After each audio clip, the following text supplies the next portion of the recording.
everybody, what's going on? It's Laura and welcome to my channel. I am so glad that you're here. Thank you so much for watching.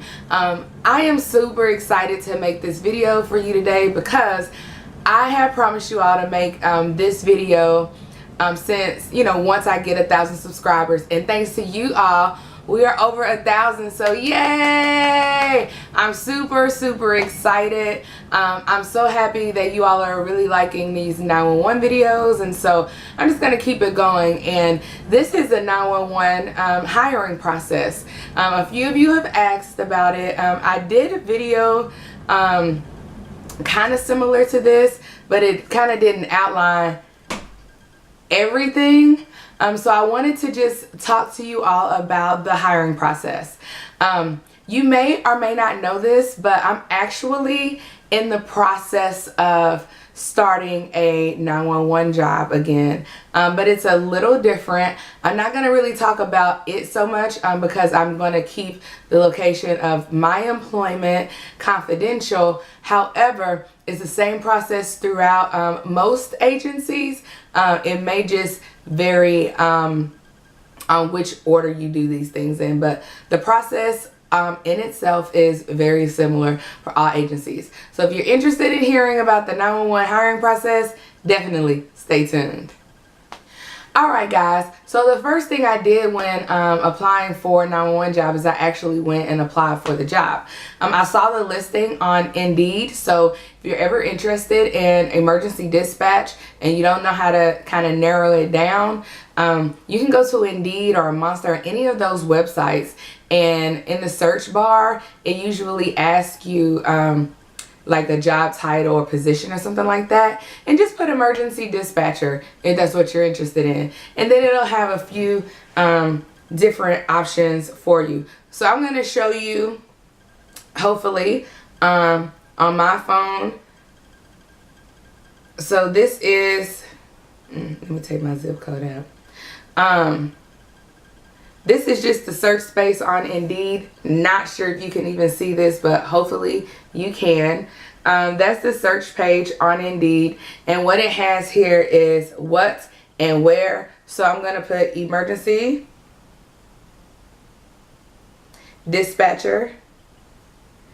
And since I am in the Dallas area, I'm just going to put Dallas, Fort Worth, Texas. I did this, and then you just put find jobs. Here you'll see lots of different options that come up once you get to this page. So I see just a bunch of different things, and so I saw this one for a particular agency. I decided to apply.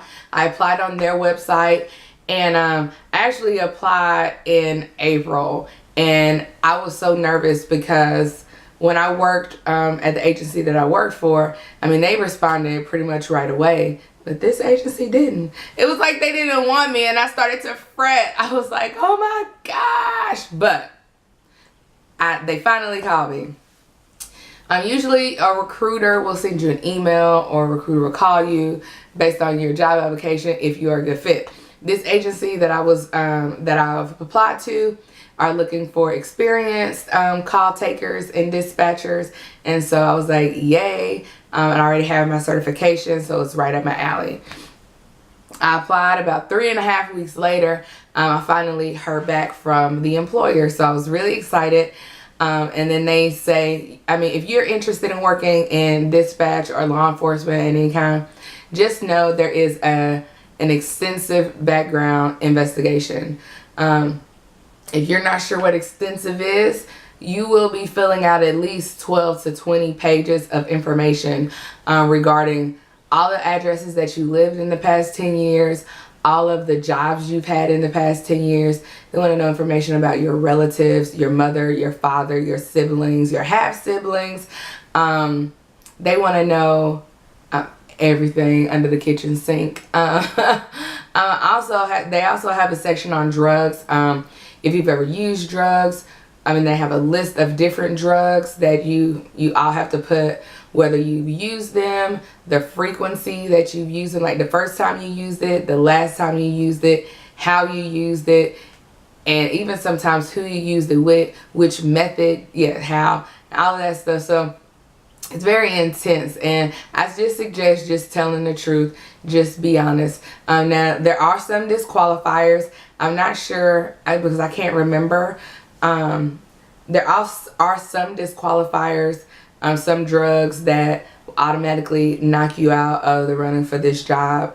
I think it's like PCP, those hallucinogens, like things like that.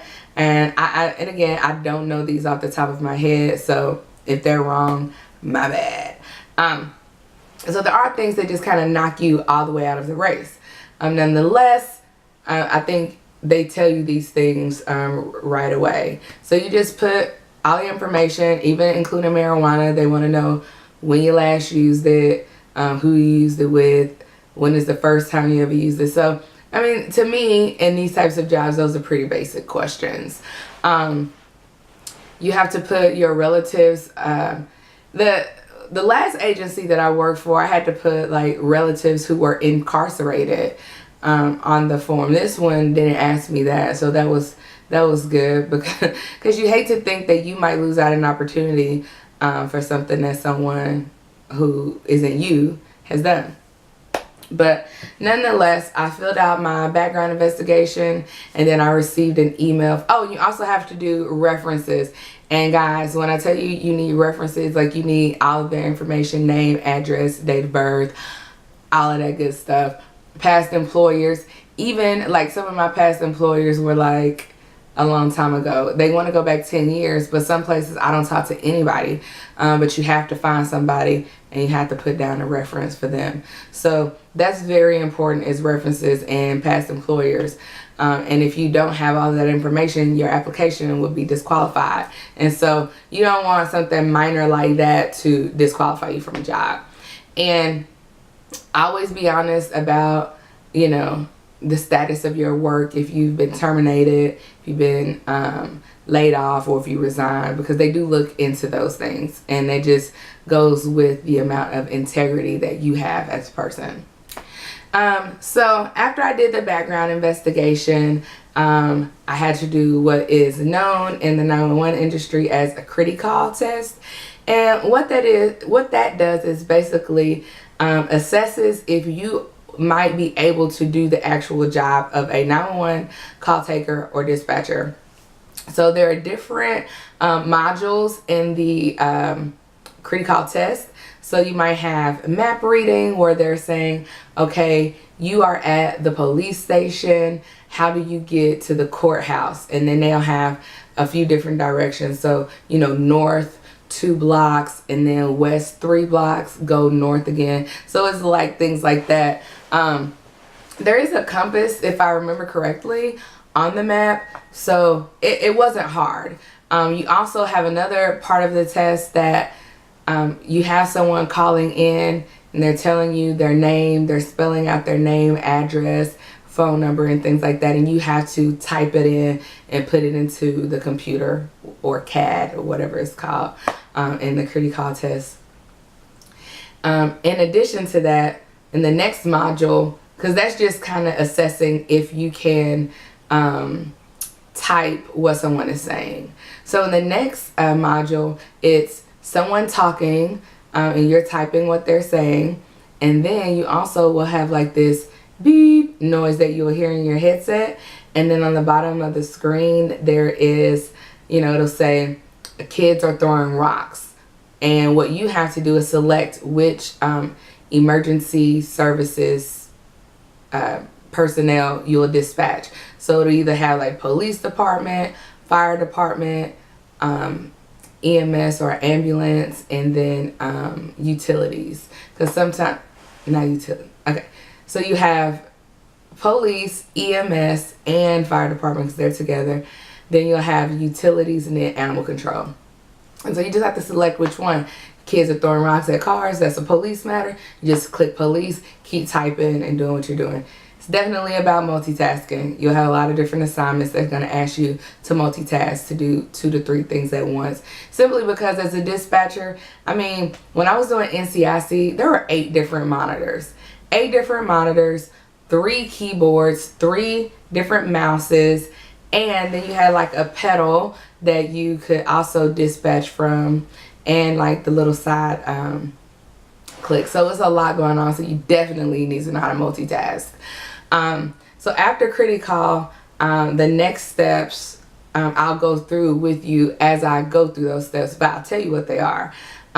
You have a panel interview, then you'll have a physical and drug screen, and well, panel interview, then a polygraph test. That's something that they all do. So if you know, lie or feel uncomfortable taking a polygraph test, this is not the job for you, because you will have to do it.